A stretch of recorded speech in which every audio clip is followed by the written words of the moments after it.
So this is the format of this non-current asset account. Here we have three columns. Here we have date, detail and dollar columns. Here we have on the credit side same three columns, date, detail and dollar. So if you want to insert a folio column on the credit side, it is also okay. You can insert here on the debit side folio column, it is okay, as we have nothing to write here in this format, so we did not draw this folio column. Okay, very good. Let us have a look at the question on the screen. Amina started a business on 1st September 2018.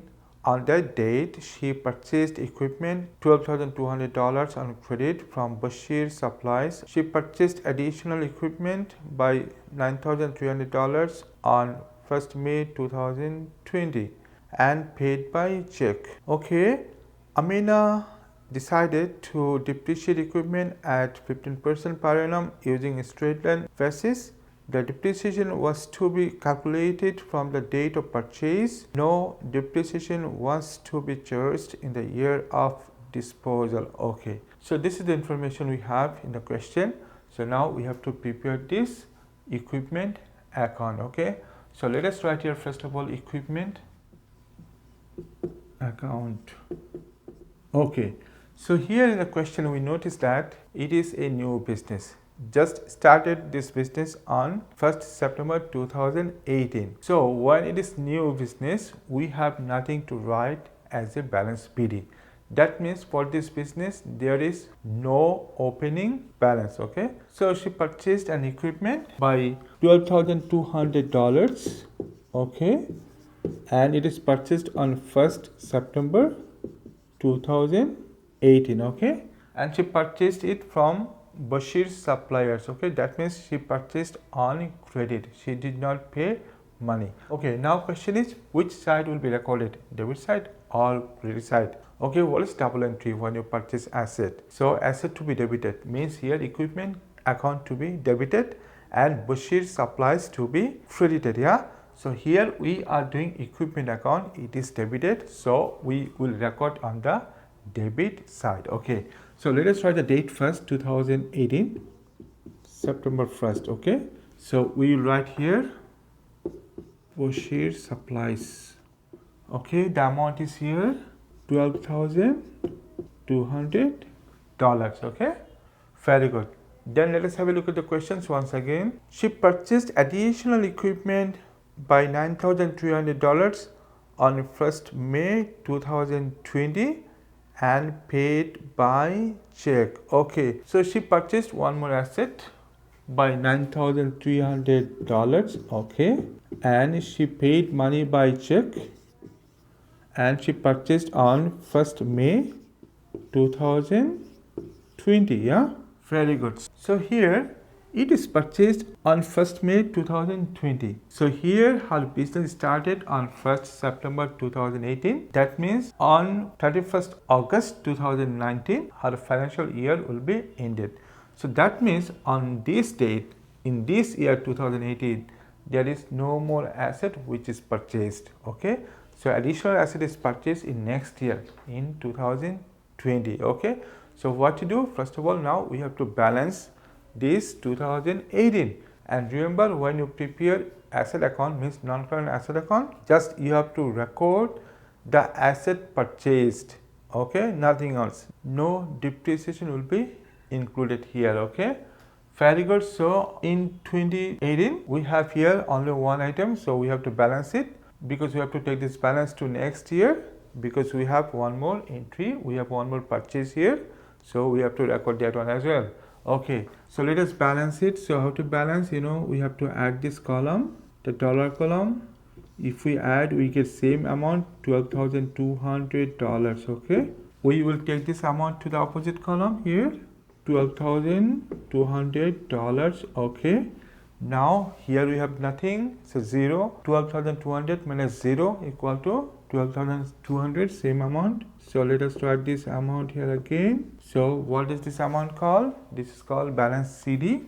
This is the closing balance, balance CD. Okay, and date for balance CD will be the last date. Okay, last date of the financial year. So she started business on 1st September 2018. So it will be ended 31st August 2019. Yeah, 12 months. So here 31st August. Very good. So we have to bring down this amount, this balance. Means we have to take this amount to the next accounting period. Okay. So next period is like 19 September 1st. Okay. So here we'll write the balance BD, means balance brought down. Okay. So we have brought down this balance here from 2018. So it is same amount, $12,200. Okay.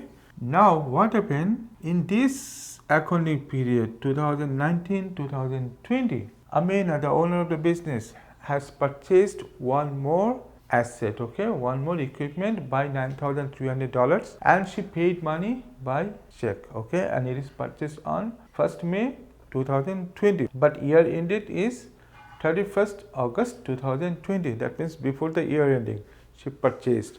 Okay, so again we have to record. So what is the double entry here? What is the journal when you purchase non-current asset? So here again equipment is to be debited and money is paid by check. That means bank will be credited. Okay, so here equipment is debited, we will write on the debit side. Okay, so what to write here? We will write check. No, it is not check. If we see check, where there is check there is bank.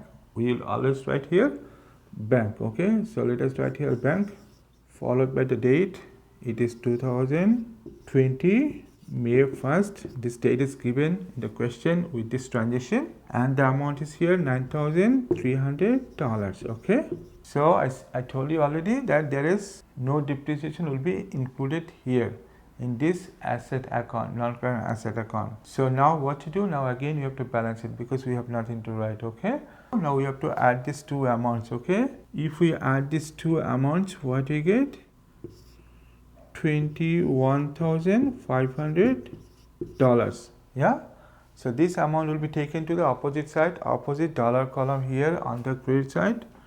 So let us write here $21,500. Okay, now again here we have 0, nothing is here, means 0. So 21,500 minus 0 equal to same amount, $21,500. so let us write this amount here once again. So this is called what? This is the closing balance. Okay, means balance CD. Okay, and what is the date for balance CD?